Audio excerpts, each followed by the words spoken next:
To all my friends and comrades this evening, I appreciate you coming out this evening to be a part of this very important, indeed historic event. I want to shout out to the Black Workers for Justice for being consistent in organizing this banquet every year for the last 28 years. It shows you the importance of building institutions, being consistent, because every year we leave this gathering with something new and something important. And so I want to acknowledge the Black Workers for Justice for that and for inviting me here this evening to share a few comments with you. The theme tonight is from exclusion to power, advancing a Southern human rights agenda. Very, very important theme. When you talk about exclusion, it means that we have been excluded from something. And what is that something? Well, it means we were excluded from the social benefits, the structure, the reality of the American process. It says that we were excluded as a collective.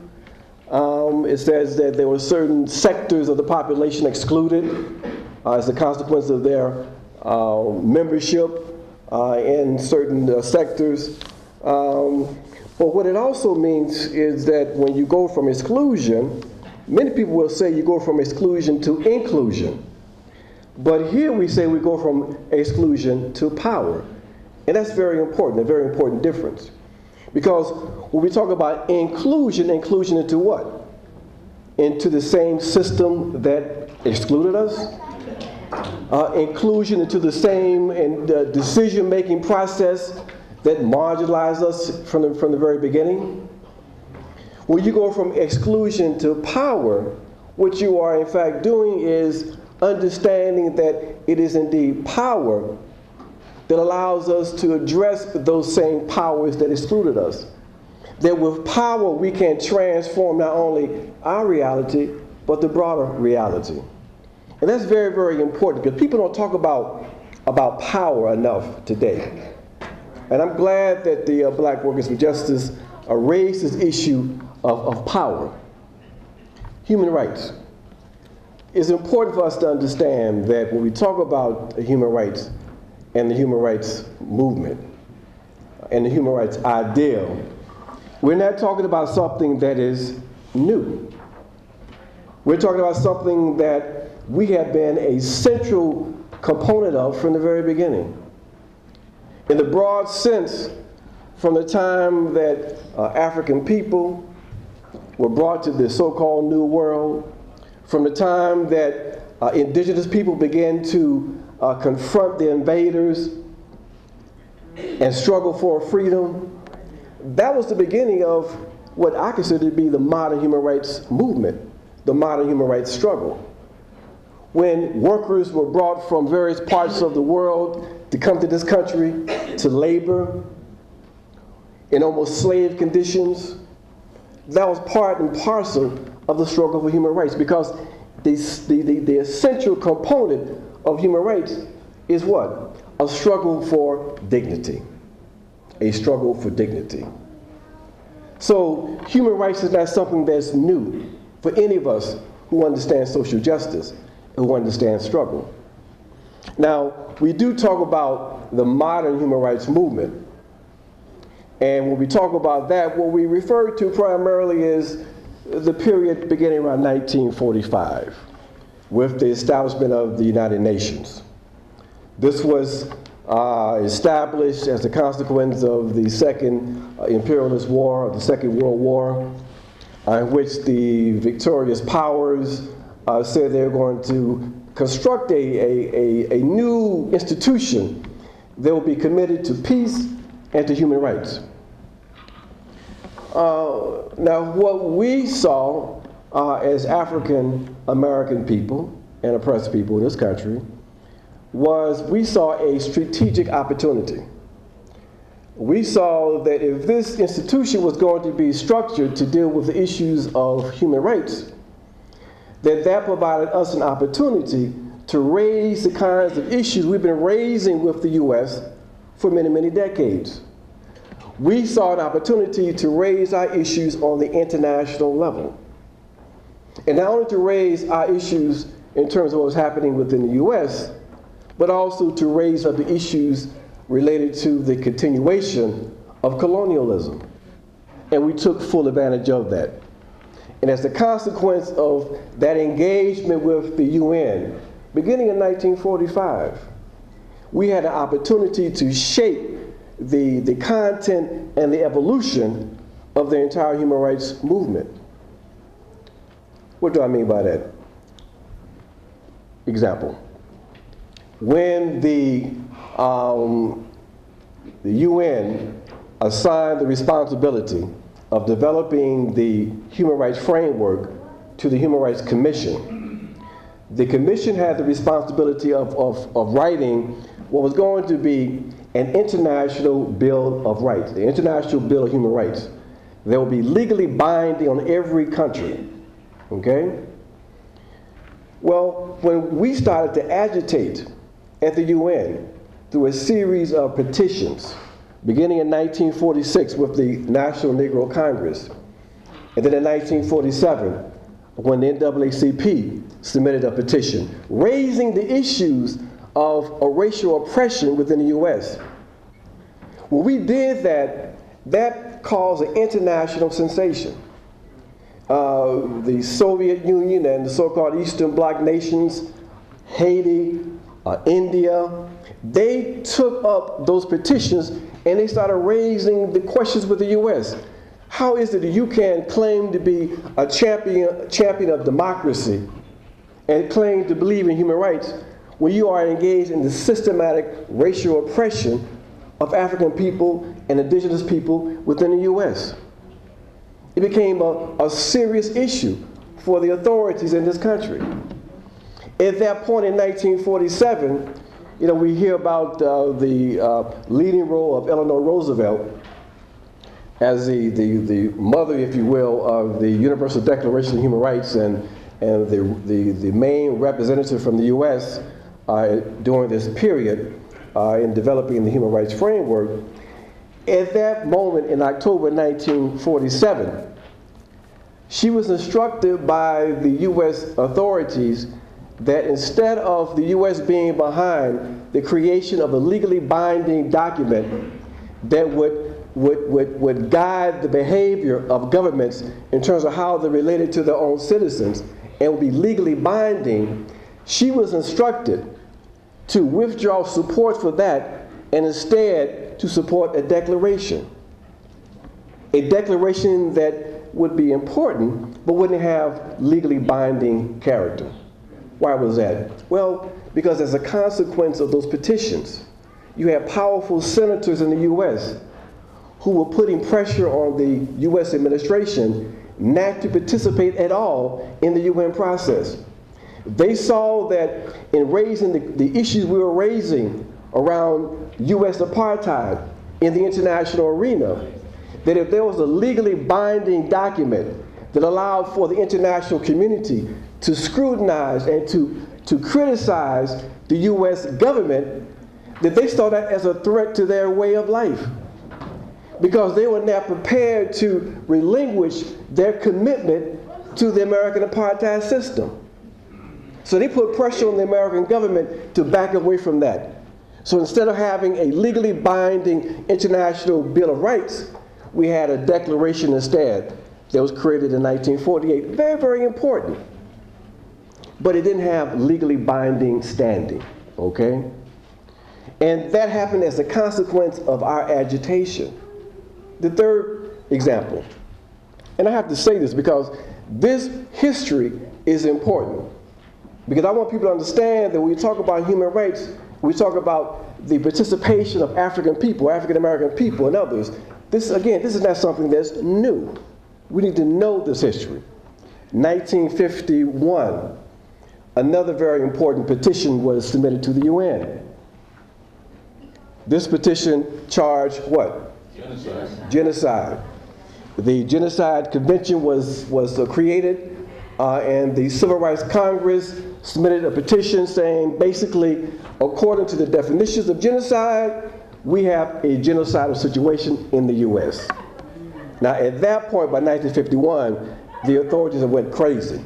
They said, basically, we demand that the U.S. government withdraw from this process. And that's, in fact, what the government did. Not only did they withdraw from the process of continuing with the development of the human rights framework, what they, in fact, engaged in also was a series of systematic repression against everyone who was talking about human rights. Early 1950s was the period of what domestically within the U.S.? McCarthyism. Some of the first victims of McCarthyism were who? W.B. Du Bois, Paul Robeson, Claudia Jones. These were people who had taken up the banner of human rights, who understood that what we had in this country was, in fact, the systematic violation of human rights. And because this call was made, and because some of the so-called enemies of the U.S. took up this issue, it became associated with communism.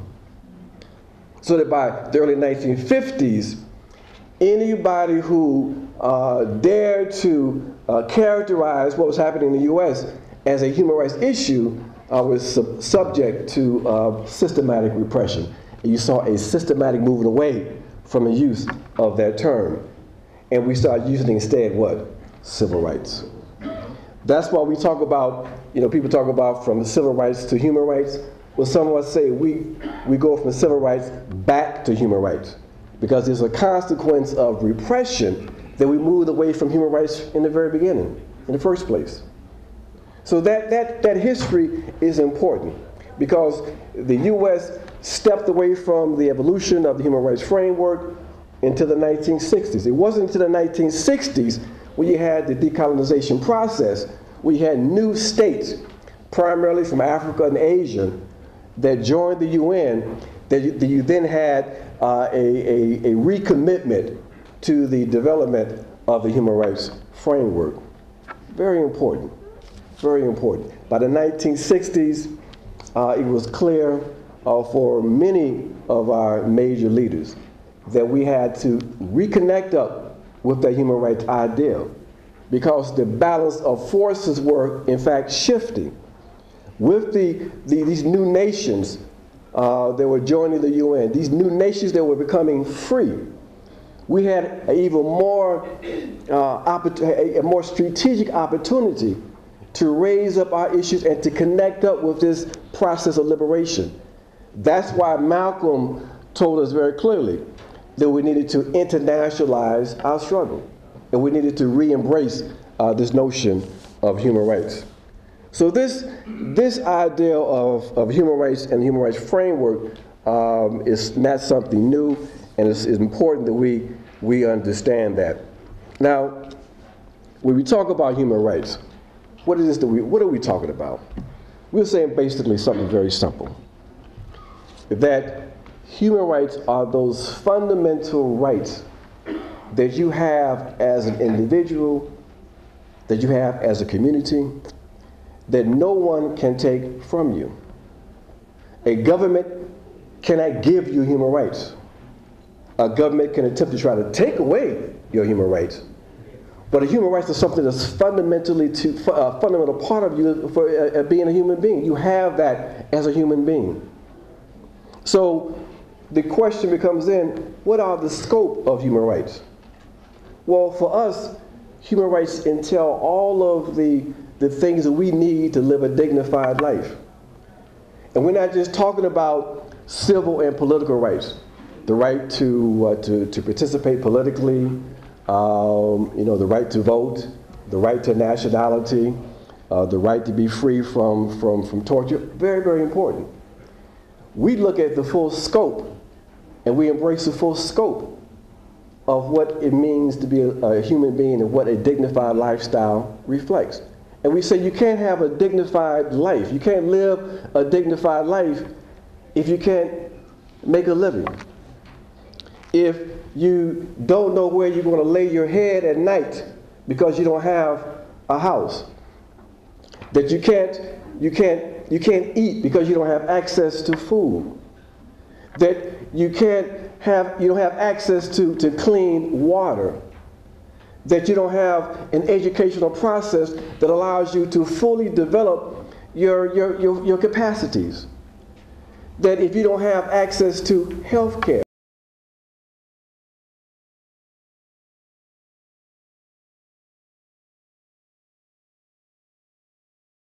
by the U.S. authorities.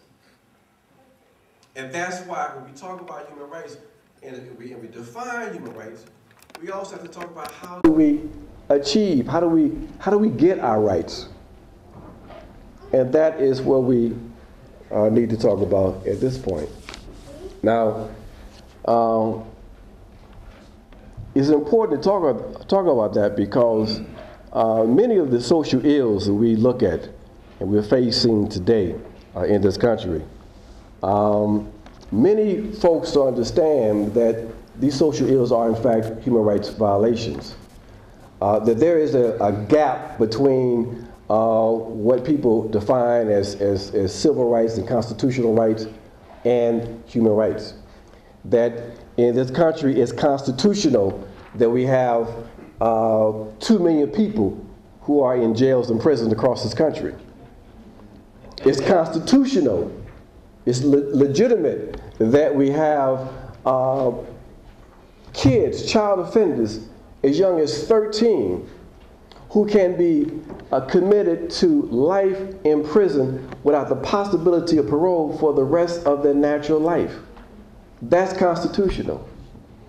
It's constitutional for you to serve time in that system and come out and still be denied your ability to participate politically, to vote, to be denied public housing, to be denied any kind of federal assistance in terms of going to school or whatever. All of that's constitutional.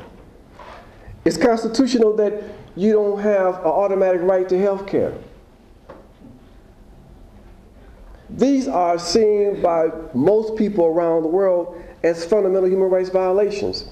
It's constitutional for people to be displaced coming out of Katrina and spread across the country, shipped there by the government, but then the government does not take the responsibility of creating the conditions to allow people to go back home. That's constitutional. It's constitutional to pass legislation in places like Wisconsin and Ohio and attempts in Indiana to deny workers collective bargaining. All of these practices are basically human rights violations. But most people in this country are not aware of that objective fact. And that's why we have to raise these issues and we have to struggle around these issues of human rights. That's why it's important for us to raise these issues internationally and to link up with our friends who are outside of this country who can help us to raise these issues. That's why it's important for us to continue with our work on the local level, but to connect it up with our international advocacy.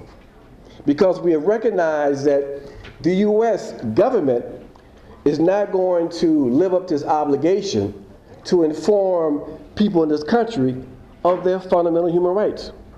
That has to be our responsibility. Okay, that's what we do. But it's not enough just for people to understand and know their rights. We have to struggle for those rights. That basically, in the end, it is the people themselves who are the real guarantors of human rights. And that's why the issue of building a movement is so fundamentally important. Now, we have been involved in some very serious work over the last few years dealing with some of the issues we just talked about at the level of the UN. And that work has gone from the Bush administration into now the Obama administration. Because we have found that one of the characteristics of the Obama administration is that they are very skillful with their rhetoric. But in terms of real substance, unfortunately, my friends, there has not been much of a change between the Bush policies and the Obama policies. Not only with issues around the so-called war on terror, but even in their domestic approaches. That basically they have some of the same kinds of positions. So we have felt compelled to continue our advocacy work, our agitation on the international level. I'll give you two quick examples. Well, one example. Ajamu referred to some work that we were just involved in in Geneva. It was part of what they call the Universal Periodic Review, the UPR process. Now, what is that? That process is a process that the Human Rights Council has in place, in which the council will examine the human rights record of every nation on the planet once every 4 years, okay? So the U.S., you don't have to be a member of the council or not. Your nation will be examined, all right? And what's important about that is not only will your country be examined, and they're going to look at the treaties that your country signed and you obligated yourself to uphold. They go beyond that. They look at the entire human rights record, okay? The entire human rights framework, civil, political rights, economic, social, and cultural rights, okay? The U.S. had its examination in November. Now, leading up to that examination, what we had to do, what we felt compelled to do, was to organize ourselves. And there are a number of people in this room tonight who were part of that process. We organized ourselves in order to make sure that when the U.S. was examined, that they would have the input, the data, the perspective from us. So we organized and we submitted 24 reports to the UN. 24 separate reports that dealt with issues from criminal justice to housing, okay? We wanted them to get a real reading of what was happening here in this country. Now, as a consequence of those reports, when they go to the UN, the process is that the Office of the High Commissioner, they compile all of these reports. They will compile them into a report of about 20 pages, and that report goes to all of the nations in the UN, reflecting, their analysis of the reality within the U.S. Well, as a consequence of our work, when they compiled that report that went to all of the delegates, they cited our reports more than 60 times.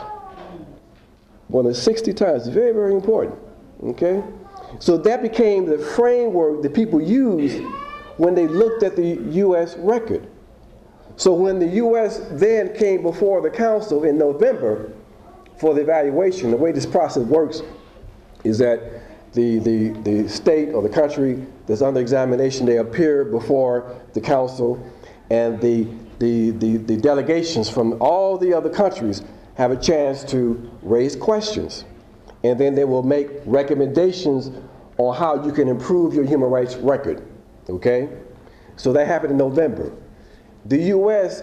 received 228 recommendations, the most recommendations of any country on the planet, okay?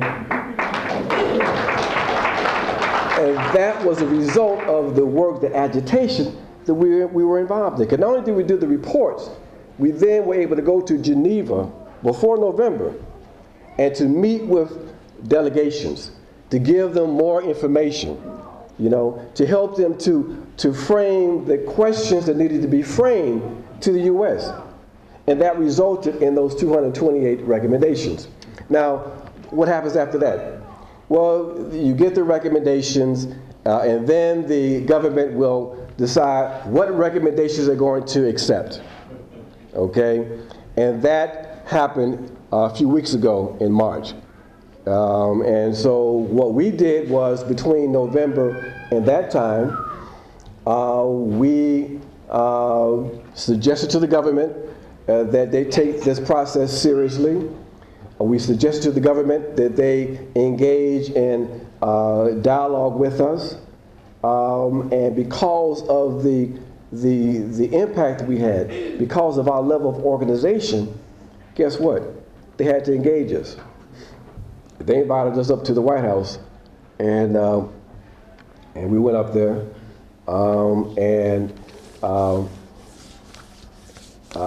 Brother Dennis, I acted up so badly, I didn't think we'll ever get invited back again.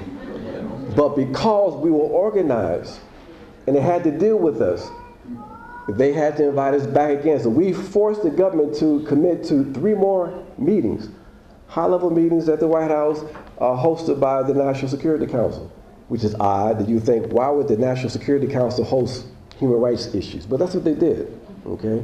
And in those meetings, we were able to suggest to the government that they take this process seriously, and that's what they did, or they pretended to. 2 weeks ago, they then went to Geneva. We followed them to Geneva. Brother Saladin was part of that delegation. We went to Geneva to make sure that we followed up, that we had our physical presence there once again, that they knew we was in the room, and that's what we did. And so they submitted themselves to the council. Out of 228 recommendations, they accepted something like 42 that they would commit themselves to. And then they want to have a meeting with us afterwards to talk about some stuff. Saladin went to that meeting. I didn't go to that meeting. I didn't want to talk to him at that point, but it was important we had people there to continue the process. But that's what we were able to do, okay? Through sheer organization, by understanding the process, and representing something that was real on the ground. The fact that we have over 300 organizations part of this network. Groups that go from, you know, the advocacy groups in DC to people who are doing base building work. And when you have that kind of presence, that kind of reality, when you organize, then they have to deal with you.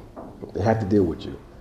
The message here is that through organization, through being clear about where you're going strategically, we can make progress. And we will continue to make progress as we continue to build this movement here in this country. This movement has to be framed as a movement of human rights. That is the discourse being used by people around the world. That is the discourse being used by oppressed people around the world. That is the discourse that we have to also engage in. That we're not saying that these are civil rights issues. These are, in fact, human rights violations. And that happens, you use that on every level. In Atlanta, we were involved in a struggle a couple of years ago around transportation. They were trying to raise fares, the MARTA system in Atlanta. They were going to raise fares and cut back on routes. Well, we organized and said basically this was a human rights issue. That transportation, having access to transportation was in fact a human rights demand. That basically, if you don't have access to public transportation, you can't realize your other human rights. The right to health, because you can't get to the hospitals. The right to earn a living, because you can't get to your jobs. If you are disabled, you can't move around. So we raise these issues, right to education. We raise these issues as a human rights issue. And so when we came into the hearing and flooded the hearing and raised these issues in the human rights framework, it was so confusing to these folks that it pushed them back. And what was supposed to be a done deal in terms of raising the fare and eliminating routes, that day they were defeated. So that can be used. That can be used. and should be used at every level of government, okay, at every level of government. So, my friends, I didn't want to give you a long lecture on the human rights framework, but I think that it's important for us to understand what it is that we are dealing with, for you to know about the kind of work that's taking place here in this country, for us to understand that as we go forward in this fight for social justice, that has to be framed as a human rights fight, and that there's an absolute need for us to continue to organize ourselves and to figure out how we can work together.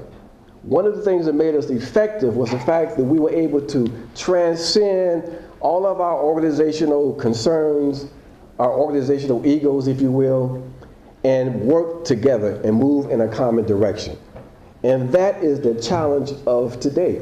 That basically we have to concentrate our power, concentrate our resources, and build common fronts, united fronts. We've got to strive and struggle for unity. Because in the end, my friends, we don't have the ability to determine the historical conditions that we face. But we do have the option, the ability to make a decision how we address those conditions. And for many of us, and for many of you, we have decided to fight, to struggle, and to be committed to the fact that through struggle, that we can win. We can, in fact, build a new society, build a new world, build a new people.